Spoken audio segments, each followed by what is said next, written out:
Originally, the plan was to actually talk about lesser-known prophecies, ancient prophecies that have been fulfilled in recent decades. That was the original plan. That was the title.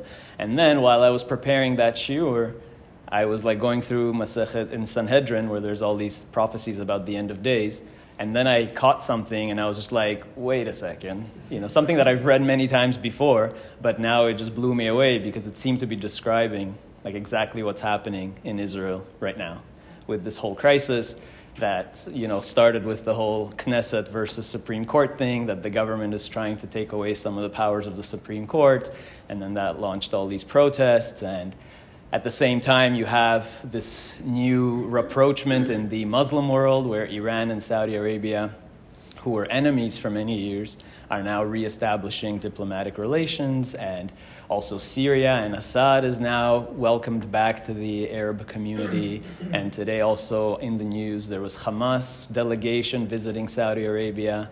So it's like the Muslim world is kind of coming together, around Israel, perhaps. And so all of that, it seemed to be that all of that is in the Talmud, in that page that I was looking at. So that's why I actually switched the original topic to this. I'm still going to talk about those prophecies, but together with that. So I just shifted the topic a little bit. And so this is how it begins. So the passage begins, it's in Sanhedrin, page 98a. We've quoted from places around these pages before that talk about the end of days and Mashiach and Geulah and so on. So this passage begins like this, with a prophecy that you've heard before, that we've spoken of before. Amar Rabbi Abba, ein lecha ketz meguleh. There's no greater sign of the redemption. What is it? What's the greatest sign of the redemption, of the forthcoming redemption? The greatest sign is the prophecy in Ezekiel, Yechezkel, chapter 36, where he said, Ve'atem, Harei Israel, you mountains of Israel, Anpechem titen, uferechem tisa'u le'ami Israel. Give your fruits, start flourishing again, and give your fruits to Israel, because they that they are coming back. So this is the greatest sign of the redemption, is that in the end of days, the land of Israel will flourish yet again, will become very productive. It was barren for centuries. Nobody was really able to make anything out of it. None of the foreign powers that ruled it were able to really make it flourish. And now the deserts will bloom, and Israel will again produce lots of fruits. So when you see the land of Israel once more giving fruit, then you should know that the redemption is near. That's how it begins. So that's the greatest sign that the redemption is near, is when you see that Israel, the land of Israel, is very fruitful and producing lots of fruit. And of course, we've seen that fulfilled in our days, because Israel today grows lots and lots of fruits and other things and vegetables, and it actually has officially self-sufficient status, where if they cut all food imports, the population would not starve to death. There would be enough. It wouldn't be much, but it would be enough for the population to survive with its own food production, internal food production. And also that we see that Israeli fruits are not only that there's an abundance, but it's also being exported all over the world. Today you can buy Israeli fruits basically in supermarkets all over the world. And so this prophecy, after thousands of years, has now come true. Right? And we also mentioned before that Israel is the only country in the world that's had a net increase in trees in a big way, over 200 million trees that they've been able to plant just in the last century, if not less. So this prophecy of Ezekiel has been fulfilled, that the land of Israel is once more fruitful and giving forth an abundance of fruit. And that is the greatest sign of the redemption. So our sages say, when you see that, you know that the final redemption is near. Okay, that one we know. Then it continues. The same passage continues. It says, Rabbi Eliezer Omer, Af mizeh, also this is a big sign, a great sign of the redemption. Shenemar, he's quoting from the prophecy in Zechariah. Zechariah says, Ki lifnei hayamim ha'em, before those days, those final days, Schar ha'adam lo nihiyah, uschar ha'be'ema enena. That a person will look for income and won't find it. And velayotze velaba ein shalom min hatzar. And there's no peace from troubles. It's a very turbulent time, and nobody can find peace. It's like one trouble after another trouble, constant travails, and people it's very difficult economically to survive. Like it says here, that there's no schar, there's no it's hard for people to make a living, the wages are no good, and hyperinflation and high interest rates and everything that makes it almost impossible for us, the average Joes, to survive economically. So the economy is in terrible shape, there's no wages, and it's interesting that it uses the language vela yotze vela ba. Both for those who are leaving and for those who are coming, there's no peace. So if you think about, you can interpret that in several ways. We always think about, do we make aliyah we want to make aliyah to Israel, but then it's so difficult over there. But then it's also difficult over here, so the people in the Galut want to go to Israel, and the people in Israel are thinking to leave Israel because it's so difficult over there. Maybe go find riches outside of Israel. So it's hard anywhere you are, whether you are going to Israel or coming back or wanting to make aliyah or yerida, whatever it is, both for the yotze and for the ba, there's no peace. And not here and not there. It's very difficult. Also it's translated as even for the cattle that there's no reward. Right? It's like the cattle work and get nothing. Yeah. Then it continues. Amar Rabbi Chanina, Ein ben David ba, that the Messiah, that the son of David won't come, ad she'itvakesh dag lecholeh, until fish will be sought for a sick person, velo yimatzeh, and it won't be found. And it quotes a verse, Shene'emar, again from Ezekiel, the prophecy in Ezekiel chapter 32, which says, Az ashkia meimehem, that God will reduce the waters, v'naharotam kashemen olich, and the rivers will flow like oil, which means it'll be like thick and dirty and polluted, and there won't be much water. So, dag lecholeh, a fish for a sick person. I mean, even back then they knew that fish is a healthy food. It's a superfood, all the omega-3s and DHA and all the minerals and all the things that we know about fish, complete protein and good fats and all that. Fish was always known to be a health food. And fish will be sought for a sick person, dag lecholeh, and it won't be found. And because the rivers will be the waters will be so polluted and oily, and the water levels will drop all over the world, and it'll be dry and so on.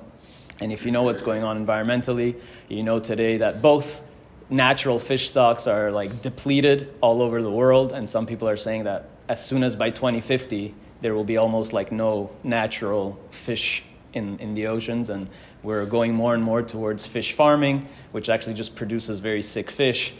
If you know about fish farming, the fish that come out of there is not healthy at all, and they're full of all kinds of things and parasites, and it doesn't even solve the problem of overfishing, because they're just fishing. They're feeding them little fish and growing bigger fish, and then they're genetically modified, and then this and that, so the quality of the fish is very poor, and it's not so healthy anymore, and very depleted of nutrients. And all the rivers are contaminated, just like Yechezkel predicted, that they will flow like oil. They will be thick and disgusting and polluted. And there will be no healthy fish for sick people. So Rabbi Chanina says, Mashiach won't come until this is what you see. You see droughts all over the world, depleted lakes, depleted rivers, pollution, and no healthy fish. You won't be able to find a good fish for a sick person. Okay, so that we've seen that as well. All these prophecies are coming true. Okay, and this is where I was really just struck by the language. This is where it gets amazing. So it says, Amar Rabbi Chama bar Chanina, Ein ben David ba, that the son of David won't come, ad shetikale malchut hazala me'Yisrael, until the corrupt government of Israel will end. It's a prophecy in Isaiah chapter 18, Yeshayahu, because it says that God will, v'charat hazalzalim b'mazmerot, that God will basically weed out with pruning hooks, will prune like the bad parts, of the government. So Mashiach won't come until the corrupt government in Israel ends. Now, historically, that was often interpreted as whatever foreign government ruling over Israel, right? Whatever Edom or whatever it is that was ruling perhaps the ancient Roman Empire. That's how it was interpreted. But it doesn't necessarily say that. It doesn't talk about, it just says the corrupt government of Israel.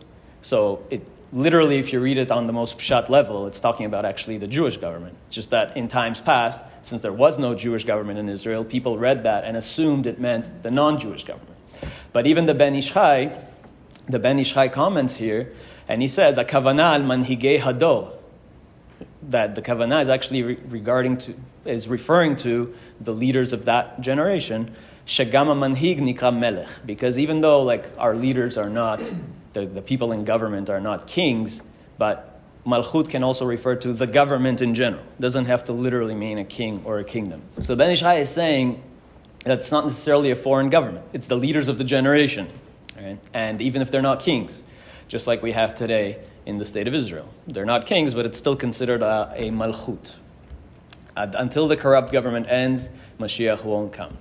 By the way, I should say that in this conflict that's happening right now in Israel, I'm neutral. I've been neutral. I'm not really taking a stand, not here and not there. So it's not that I'm condemning the government or supporting the protesters.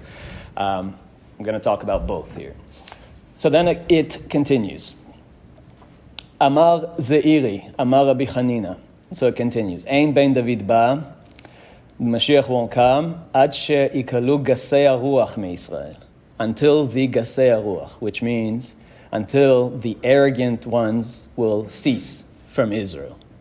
The arrogant, the proud ones. Gasei haruach, arrogant, proud, something like that. So that can refer to a lot of people. It can probably refer to our entire generation of people who are very arrogant and very entitled. And so you can argue that the whole generation is one of gasei ruach, of being very rough spiritually and lacking spiritually and being very proud and arrogant. But the verse that it cites just jumped out at me because it's something very interesting. The verse that it cites as proof, again, each prophecy is from the Tanakh, is from Scripture. So, Shene'emar, it's from Tzefania, one of the lesser-known prophets, one of the 12 prophets. So, Tzefania says in the 3rd chapter, Ki az asir mikirbecha, this is the proof. Ki az asir mikirbecha, and he says, Alizeh ga'avatech. Okay? Alizeh ga'avatech. That's where I want to go to. So it says, Mashiach won't come until these arrogant, proud ones will be gone from Israel. What is this arrogant, proud ones? The Alizeh ga'avatech. The ones that are, the prophecy says that God will remove the ones that are Alizeh ga'avatech. Aliz, I mean literally, the literal translation of Aliz is when you're very, very happy, and literally if you translate it into English, it's gay. Okay? So Alizeh ga'avatech, and ga'avatech literally means pride, right? Proud. So again, I want to say that this is not, even without, this is just the literal translation, okay? So people who are proud of their gaiety, right? That's the literal translation of the pasuk, okay? And before I say any more, I just have to state that this is not a condemnation of homosexuality at all. And the Torah doesn't condemn status. It condemns actions. It condemns behaviors. Right? So if God made a person a certain way, that's the way that God made them. And they can still be 100% Torah observant and righteous. In fact, many years ago, when I published my first book, actually, somebody emailed me, sent me basically a compliment, a thank you, said that it was one of their favorite books, which was nice for me to read. And then we started talking. And after talking for a long time, the person actually revealed that they are a homosexual. And they were afraid to tell me, and they were worried how I would respond. But they finally, they told me, and they said, but this person said that I'm still 100% Orthodox, still religious, Torah observant, and knows the rules, and knows what's not allowed, and avoids doing those things that are not allowed, that are considered immoral by the Torah. So, and that's actually an amazing thing, right? But that's exactly. That's the modesty and the humility and the righteousness that we expect. That's how that's how you overcome that particularly difficult challenge, because it is a difficult challenge. So this is not a condemnation of a particular people, community orientation. But the issue here is specifically the word Alizeh ga'avatech, that people who are gasei haruach, who are devoid of spirituality, who are rough spiritually, gasei haruach, who don't have spirituality, who don't have modesty, and are proud of their immoral behavior. They are proud of their immoral behavior. And that's what God is saying, that I'm going to remove this from amongst you. This arrogance of immorality. I'm immoral and I'm proud of it. And specifically, the verse continues, Ki asir mikirbech alizeh ga'avatech, and the verse continues, Lo tosifi legavha od behar kodshi, and you won't display this pride any longer in my holy mountain. And there's big efforts. So if you think about one of the reasons for the protests today, they're protesting the makeup of the current coalition government in Israel, which includes also a few parties that have been called extremist and that are that are defined as, or that have been described by the media as like anti-LGBTQ, because they want to ban pride parades, particularly pride parades in Jerusalem. So people tolerated pride parades in Tel Aviv because Tel Aviv, it's a liberal, secular city. But why do it in Jerusalem, in God's holy, Behar Kodshi, in God's holy mountain, when the Torah clearly states that this is those kinds of behaviors, again, not the people, but the behaviors are what the Torah says is a toheva, it's an abomination. And actually, in next week's Parsha, this is a really important prophecy, one of the most amazing prophecies in the Torah, which is one of the greatest proofs for the Torah's truth, actually. In my opinion, probably the greatest, which is in next week's Parsha, in where we're going to read in Vayikra, where God says there's a list of various sins.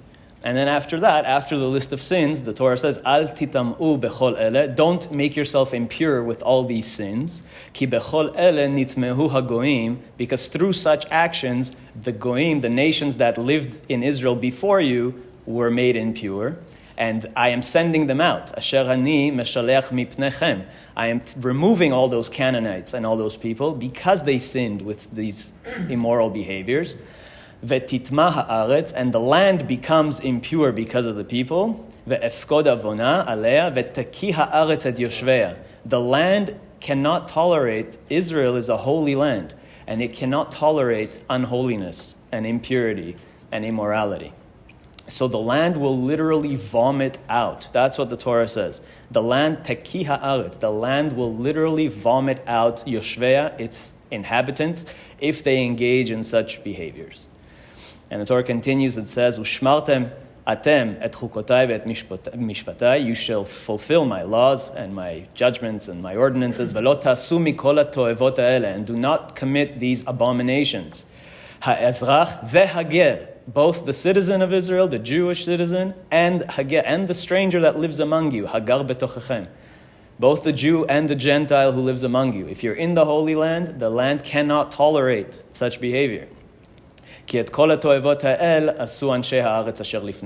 people that lived here before you did these things, and they made the land impure. If you don't want the land to vomit you out, then don't engage in such behaviors. And most of the sins that were listed in this chapter, in chapter 18, are actually sexual sins. Because those are the biggest perversions. Those are the most grotesque things. And those are the things that God hates the most and can't stand the most. And the Holy Land can't stand the most. And actually just 4 verses before what I just quoted to you, it says, Ve'etzachar lo tishkav mishkavei isha toevahi. The prohibition of sodomy and also bestiality and all kinds of other things, and nida, and all the stuff is within that in Leviticus 18, in Vayikra. And it says, if you engage in these immoral behaviors, then the land will literally vomit you out. And I say that this is an amazing prophecy and probably the greatest truth the greatest proof for the Torah, because if you look at history in the last 3,000 plus years, you will find that no people has ever been able to flourish in the land of Israel. No people has ever been able to make any kind of successful kingdom in the land of Israel except the Jewish people. Okay? Going back even to the first temple was destroyed. The Babylonians were only able to hold on for maybe 70 years, and then they were replaced by the Persians. And the Persians didn't have it too much longer either. And then the Greeks came, and the Greeks couldn't do much with it either. And then Antiochus tried and was destroyed by the Maccabees, and then the whole Seleucid kingdom fell apart. And then the Romans came, and then they didn't really make anything out. They flattened it, and they wanted to at one point to rebuild it. Hadrian wanted to rebuild it as this new capital of the East, Aelia Capitolina. It didn't go anywhere. And even that didn't go. And then the Byzantines, when the Muslims took over in the 600s, the Temple Mount was literally a garbage dump. Right? The whole place was falling apart. And then in the last 1,300 years, various Muslim dynasties and the Turks and whatever, the Ottomans and the original Arab Caliphate, and they all held it. The Muslims held it for 1,300 years. They never were able to make anything out of it. Right? There was never a great city built. They weren't able to make a Baghdad or a Cordoba or a Bukhara or an Istanbul. in Israel, and Jerusalem was always basically depleted of people. But yeah, the whole land was barren. And if you read travelers throughout history that came there, whether it was Benjamin of Tudela or even Mark Twain in the 1800s, right? They described the land as desolate, empty. So Mark Twain, who was there in 1869, wrote about his trips, the innocents abroad. He wrote that Israel is basically the whole Holy Land. It's a desolate country whose soil is rich enough but is given over wholly to weeds. I'm quoting directly his words. A silent, mournful expanse. He said, a desolation is here that not even imagination can grace with the pomp of life and action. He says, by the way, we never saw a human being on the whole route. Mark Twain says this, and he's not Jewish or anything, right? He's not. In fact, some would say he had some anti-Semitic things to say in other places. So he says, in his whole trip through the Holy Land, we never saw a human being on the whole route. There was hardly a tree or a shrub anywhere. Even the olive and the cactus, those fast friends of the worthless soil, had almost deserted the country. Nothing, not even cactuses and olive trees. Of all the lands there are for dismal scenery, I think Palestine must be the prince. And he said, can the curse of the deity beautify a land? Palestine sits in sackcloth and ashes. Over it broods the spell of a curse that has withered its fields and fettered its energies. So this is just in 1869. So when we talk about that prophecy at the very beginning of this passage, when Israel flourishes again and has trees and branches and fruits, right? Mark Twain in 1869 is saying there's hardly even an olive tree or a cactus. Nothing's going on. And think of what Israel is today. So it's amazing that no other people has ever been able to make anything prosperous in the Holy Land, except the Jews, whether it was during the First Temple era, during the Second Temple era, the Maccabean kingdom, the Herodian kingdom, whatever, and even now. So it's an amazing prophecy. By the way, why did the Muslims have control of Israel for 1,300 years? Why Dafka 1,300 years? Because, the Muslims took over in 638, in the year 638, and Israel was reestablished in 1948. You have 1,300 years, almost exactly, 1,310 years. Why 1,300? So look what the Zohar says. The Zohar on the Shmot, page 32a, says something amazing.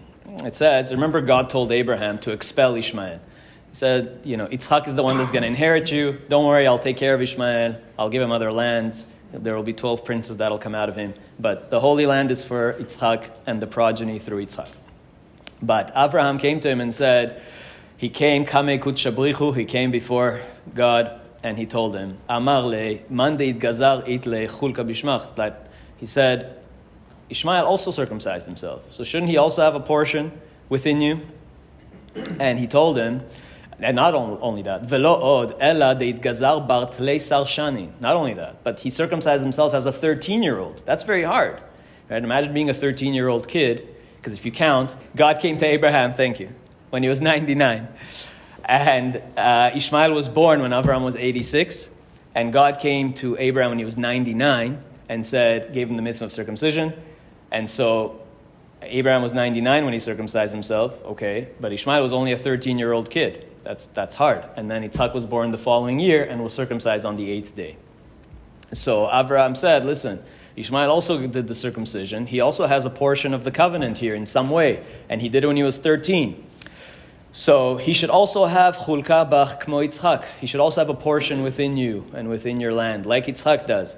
Amar le, da itgazar kedar. He said, yes, however, the progeny of Yitzchak, they circumcise dakayaut v'ketikunoi, the way it's supposed to be done properly. Veda lav achi. These ones don't circumcise properly according to all the halachot. They don't do the procedure exactly right, and so on. And then it continues and says, nonetheless, Abraham had a good point, and the Muslims also circumcised themselves, so they also have. Ishmael's fault, but he was already 13. Right, exactly. So ma avad kutsha brichu. What did God do? It says, Archik lo lebnei Ishmael midvikuta dile'ela ve'yahav lo chulka letata be'ara kadisha. God said, okay, I'll give you a portion of the Holy Land for a certain amount of time. And then the Zohar doesn't say this explicitly, but the implication is, and as other commentaries later say, because he was 13, God said, I'll give it to you for 1,300 years. However, and remember, the Zohar says this a long time ago, right? The Rashbi lived almost 2,000 years ago. And the Zohar was published over 700 years ago. So this is not like they knew that they didn't know that Ishmael would control the land, obviously, for 1,300 years. It was an amazing prophecy in the Zohar. But the Zohar promises, Uzminin b'nei Ishmael mishlat be'ar Kadisha. So a time will come when the Ishmaelites will rule over the land of Israel. And however, when they rule over it, it will be reikana, mikola zimna sagi. It'll be empty. It'll be rek. They won't be able to make anything out of it. Okay, so they will have control over it for 1,300 years, but they won't be able to make a prosperous state out of it. Okay. Where are you marking the 1,300 years from? 638 CE is when the original Arabic Islamic Caliphate conquered the land from the Byzantines, 638. So until 1948, that's 1,310 years. So that's why the 1,300 years for the Muslims. Okay. But again, it was empty for that whole time. Mostly empty. Of course, there was the period of the Crusades. There were moments where they had little short-lived kingdoms there, yes. But nothing that lasted, nothing that flourished, okay, until Israel returned. Okay, coming back to where we are right now. Let's continue. Going back to Sanhedrin, what does it say? This is where it's really amazing, because it's exactly what's happening, what launched these protests. Look what it said.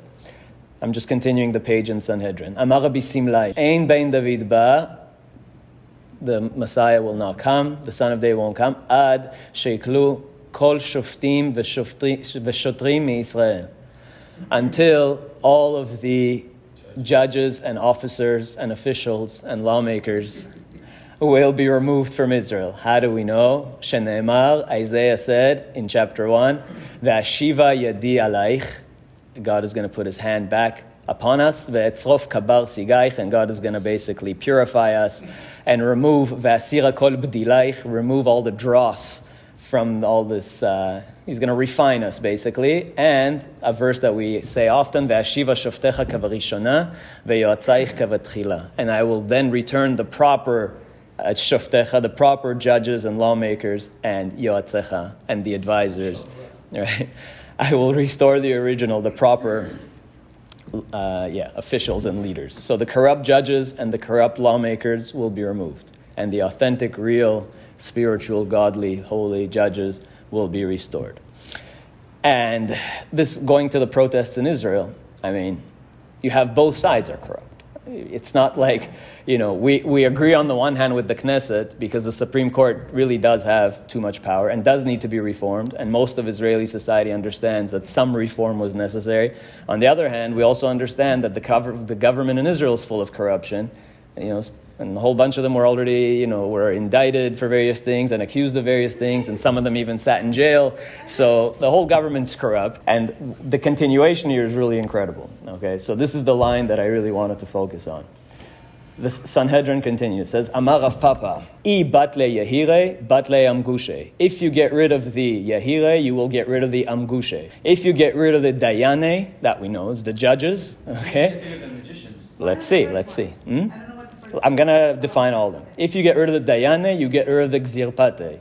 Okay, what are these terms? The only term here that we know is Dayane, the judges. Get rid of the judges. Okay. Rashi says, who are the Yehire? He says, those are those Gasei Ruach. The Gasei Ruach, those arrogant, proud ones, the entitled ones, however you want to define it, that's them. Okay, that's the Yehire. If you get rid of those immoral people, those ungodly, unspiritual, immoral people, you will get rid of Amguse or Amgushe. Who are the Amgosh? Rashi says, Parsim mechashfin shemitzarin Israel. The Magi. Literally the word Amgush or Amgus is Magus, right? In Greek, the Magi, remember the Magi? So the Magi are the old Persian sorcerers or wizards, the Magi. So if you get rid, it's basically the Persian religious authorities, the Iranian religious authorities. So Rashi says... We're not talking about just Israel. Yeah, exactly. So the prophecy is... Rav Papa is...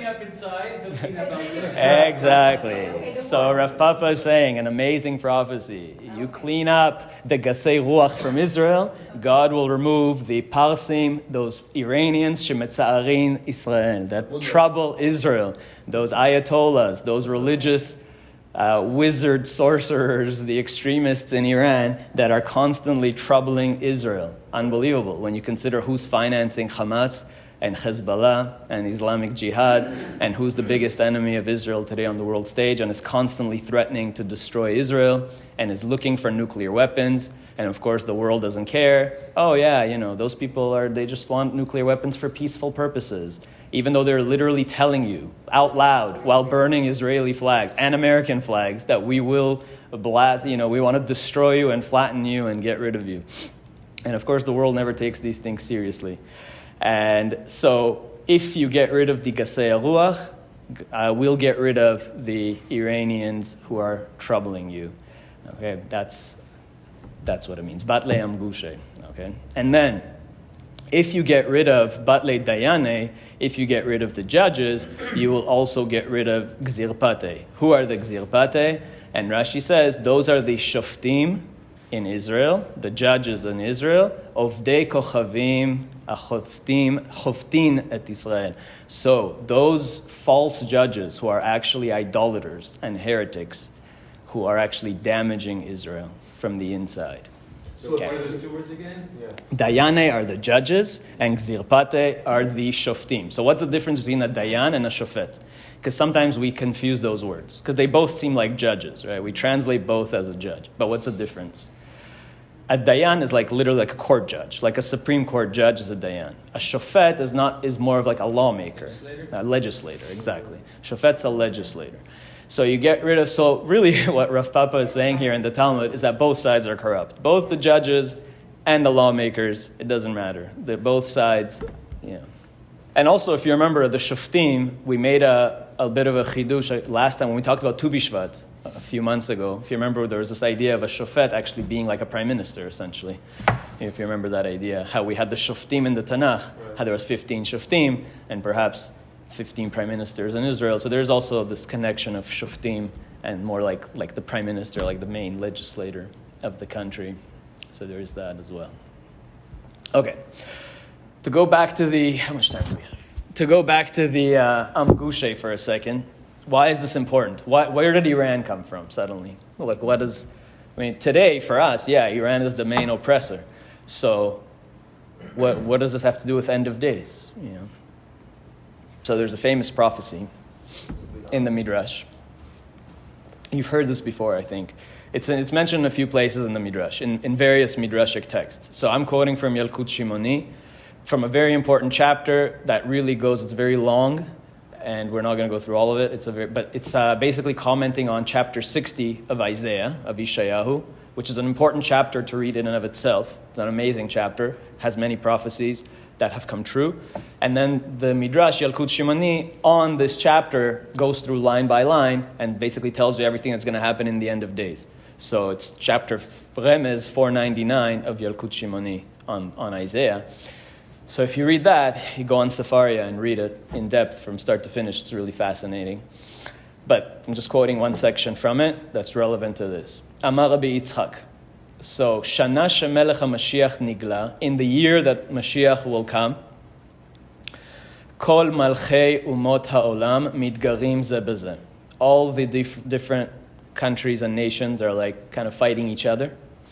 And then Melech Paras, the authority, the king, the government of Iran, of Paras, of Persia, mitgare b'melech Aravi, is fighting with the Arabians, with the Arab king. Ve'olech melech Aravi le'aram, and the Arab king will go to Aram, whatever that is, litol eitzah, to get advice mehem. Ve'chozer melech Paras, and then after this, the Persian king will go umachriv et kol ha'olam. So the Paras, Iran, will destroy the whole world, or will instigate a global war. That's what it says in the Midrash. At the year that Mashiach comes, Paras, Persia, will instigate a global war. Where was Aram? Was it Aram Naharai, basically? Yeah, Aram. Who is the Arameans? I don't know, maybe Syria. I mean, today that's Syria, I guess. Right. Syria or Turkey, southern Turkey, like southeastern Turkey or Syria. Both relevant. It could have already evolved into some other... It could have evolved into something else. Yeah, we don't know. But Paras and Aravi is pretty clear, like the Persian and the Arab. And then כל העולם, where are we? את כל העולם וכל אומות העולם מתרעשים ומתבהלים ונופלים על פניהן. So the whole world is like shocked. What's going on is like shaking and shuddering. ויאחוז אותם צירים כצירי יולדה. So this is a term you've heard before, that the world will be in the birth pangs of like a birthing pains. The world will go through birthing pains. To bring out the redemption. Israel also, and the Jewish people in Israel, mitra'ashin u'mitbahalin ve'omer le'eichan navo v'nelech, le'eichan navo v'nelech, le'eichan navo v'nelech. And the Jewish people are also saying, where will we go? Where will we, how, where and when? It's like we said before. For the Yotzeh and for the Ba, there's no hope, seems like. Okay. And then God has, again, this beautiful statement that says, don't worry, banai, don't be scared, al titiaru, kol ma she'asiti lo asiti ela bishvilchem. Don't worry, it's all for the best. Don't be scared, mipnei ma atem mitiarim, al tir'u, higia zman geulatchem. Don't worry, the time for the redemption has come. Just be patient a little longer. Okay? And then, Amar Rabbi Shimon ben Pazi, be'ota sha'a makbiya kadosh baruch hu leMashiach ad shmei hashamayim. God will then elevate Mashiach up to the heavens, upores alav miziv kvodo, and give some of his glory to Mashiach, mipnei umot haolam, so that all the nations of the world will recognize him, and mipnei, and specifically, mipnei parsim hareshaim, and specifically before those Iranians that instigated this conflict. And then it continues and says how they get judged, and so on. The judgment day arrives. Okay, that's what it says in the Midrash. Again, it's part of a much longer chapter, which is fascinating, so I recommend that you go and read it. Okay, Remez 499 in Yalkut Shimoni. Okay. So, now we're seeing Iran and the Muslim world having this rapprochement. The Arabs were scared, like Israel, didn't want Iran to have nuclear weapons, but it seems like maybe they gave up on trying to reach some kind of deal or that the West will stop Iran, and now they're trying diplomacy or whatever it is. Is it legitimate? Is it all a ruse? Is Iran just playing everybody? We don't know. Now, this is what it says in Isaiah 60. What will happen in the end of days? Just a few more, because it all fits into what's happening mamash in the news right now. It starts by saying, Kumi ori, kiva orech, arise, my light, your time has come. And the glory of God, uchvod Hashem alayich zarach. And then it's very beautiful. This is Isaiah 60, chapter 60 in Ishayahu. You should all read it. Very poetic, very beautiful verses. Verse 5 says something that also just happened like 2 months ago in the news. Ki ya'afech alayich hamon yam. So God is promising all these rewards for Israel at the end of days, and one of them is Ki ya'afech alayich hamon yam, that the treasures of the sea will come to you and will make you rich. Okay, so why do I say this is just very recent? Because if you saw the news on February 16 this year, you know what happened? For the first time in Israel's history, Israel shipped its first ever crude oil export to Europe. So Israel is now an oil producer. From what? From the Karish field, oil and gas field, from just off the coast of Israel. Right? There's Leviathan and Karish. There's several oil fields that were discovered, and Israel is now pumping oil and gas. And so the treasures of the sea. Too late.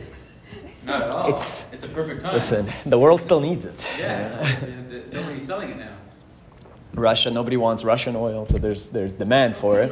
If only the Jewish people could benefit from this stuff. Listen, it's going to take the world a long time to wean off oil and gas. So that's another thing, the treasures of the sea coming to Israel. That's something that we're seeing right now, right before our eyes, that Israel is, for the first time in its history, finally becoming rich from some oil and gas, like it's all of its neighbors. Is it owned by the government? It's partially. I mean, there's foreign investors, there's government. But the people are not benefiting from this, for sure. Unfortunately, when do the people ever benefit? When you have such Dayane and Gzirpate and... yeah, they will benefit, though. And then God says, listen, Ki bikitzpi ikitich uvirtzoni rachamtich, that I punished you in my anger, but I will also take you back in my mercy. And you will know, ve'yadat ki ani Hashem, Moshiach ve'goalech, abir Yaakov, that you will finally know God, who is your Savior and your Redeemer, the great one of Yaakov, Abir Yaakov. And then this one I love because it's just, you can take it both metaphorically and literally, because God promises, Lo ishma od Hamas be'artzech. Okay, you will no longer have Hamas in your land. Now, Hamas, of course, literally just translated as violence. So you won't have violence in your land anymore. But of course, if you take it like mamash Hamas, like you will not have to worry about Hamas anymore in your land, right? Velo ishma od Hamas, and it's spelled exactly like Hamas, right? Chet, mem, in Hebrew, Hamas is violence. Right, but Timalech Hamas. Hamas is violence. It's Rashi says robbery and armed, like, yeah. Rashi is what? He says robbery, Right. like you're saying, but There's various definitions to it. The pshat, simple definition of Hamas is violence. The traditional kind of like rabbinic approach is to define it as basically taking something, Exactly. giving somebody less than what they wanted and taking it from them. So it's like you're stealing it, or stealing like armed robbery. Some translate it as like an armed robbery, like taking something by So it's force. both robbery and violence, basically. It's basically some kind of violence, yeah. So that's the literal translation. But also if you take it as Hamas, like you won't have to worry about those terrorists who, store their rockets in kindergartens and in hospitals and don't care when their what own does Hamas innocent. mean for them? Hamas, I think, is like an acronym for whatever. Oh, so it's not an Arab word? Let me see. I'll tell you what it stands for. Wondering, like, what does actually mean? It's not. Hamas is an acronym of the Arabic phrase Haraka al-Mukawama al-Islamiyya, meaning Islamic Resistance Movement. Incredible how He says that pretty well. The acronym HMS was later glossed in the Hamas covenant by the Arabic word Hamas, which itself means zeal, strength, or bravery. Okay, what's bravery for Arabs is violence for us. So, that's But okay. it's funny how Hashem, it's pure shgacha, this, pure shgacha. Exactly. Listen, there's a conspiracy that Hamas was started by the Mossad, so to fight the Palestinian Authority, to fight Fatah. So, okay, and then towards the end, I'm just going to focus on these last two verses, and we're done. So the last two verses of this beautiful chapter, verse 21, we read right now, especially during Sfirat HaOmer, with Pirkei Avot every week, V'amech kulam tzadikim le'olam yirshu aretz, that your whole nation will finally be righteous. Okay, God willing soon. So your nation will entirely be righteous and will inherit their land. And then, this is the last verse, very well-known verse. Hakaton yeh la'elef, so the little one will go up to 1,000. Ve'hatzair legoy atzum, and the young one will finally be, a big nation. And ani Hashem be'ita achishena. Okay, in its time I will speed it up. That's literally the verse. So all these things will happen at the end of days, and then the last two words of the chapter, be'ita achishena. And then this page in Sanhedrin actually goes to this prophecy, and Amar Rabbi Alexandri, he asks, there's a contradiction here. All right, he says, be'ita uchtiv achishena. So it says, ktiv be'ita uchtiv achishena. It says, it'll come in its time. All these prophecies will come in their time. And then achishena, I will speed them up. So what is it, right? If it's in its time, then it's not sped up. If it's sped up, then it's not in its time. So which is it? And so there's different ways of understanding it. So one is achishena, one is zachu achishena, lo zachu be'ita. If we merit, it'll come faster. If we don't merit, it'll come by the deadline when God set forth. That's one idea. Others say be'ita achishena means when the time comes, things will speed up and develop very quickly.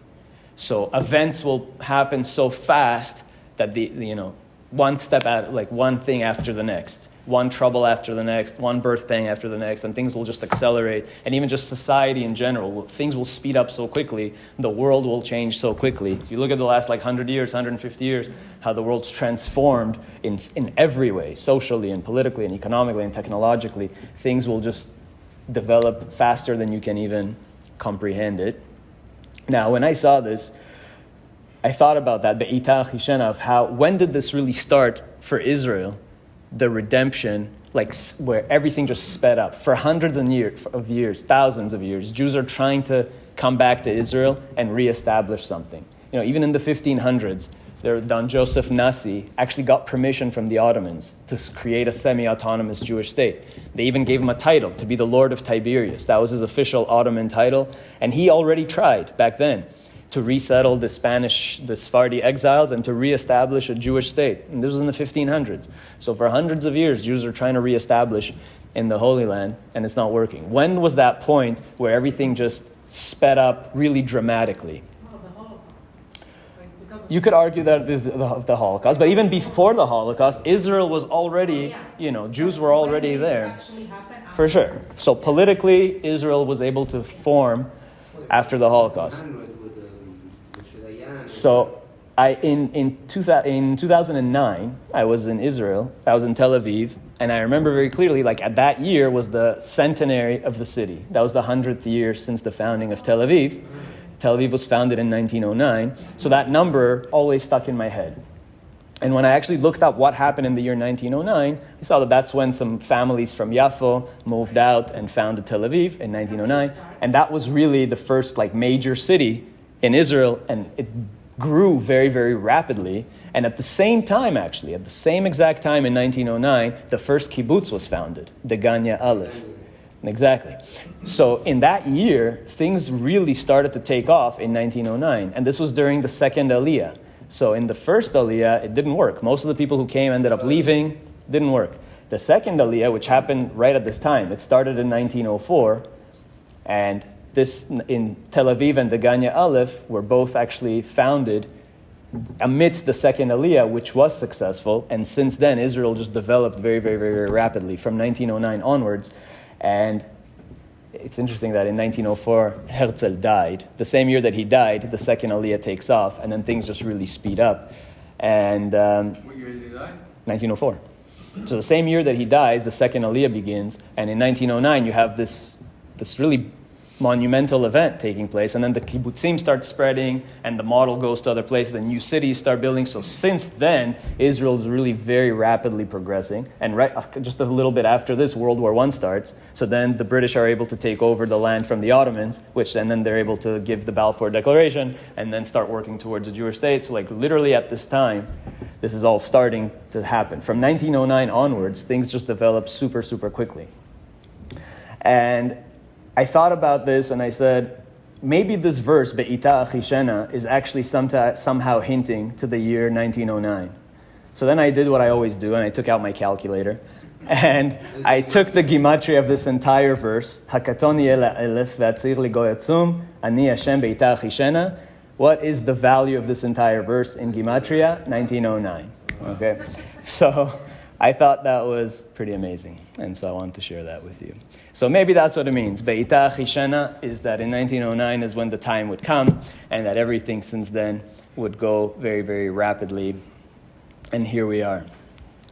Can you tell us again where you're quoting? It's a verse, the last verse of Isaiah chapter 60, which is like a prophecy of what will happen in the end of days. And it ends with this: all these things will happen in its time, and I will speed it up. Okay, that's how the chapter ends. Okay, so that's the idea. So this is what's happening, and we are clearly, it seems, in that time. And I don't know what the situation in Israel means. I don't think anybody does. I don't know how this will end, if it will end in some kind of satisfactory way. But it seems like perhaps the Talmud really was foreseeing this all in one short passage on one page, and describing quite accurately from all sides what's going on. Practically everybody needs to go get out. Everybody's sort of Yeah, the people at the top need to be replaced. Yes. It reminds of, it seems like we have to go to that verse at the end of Masechet Sotah, where it says all these horrible things at the end of days, and there's really ein al mi leishen. There's really nobody to rely upon except Avinu Shebashamayim, our Father in heaven. So hopefully this is just a sign, whatever it is, whether it is or it isn't, or what's going to happen, hopefully it is a sign that the redemption is very, very near. Bezrat Hashem.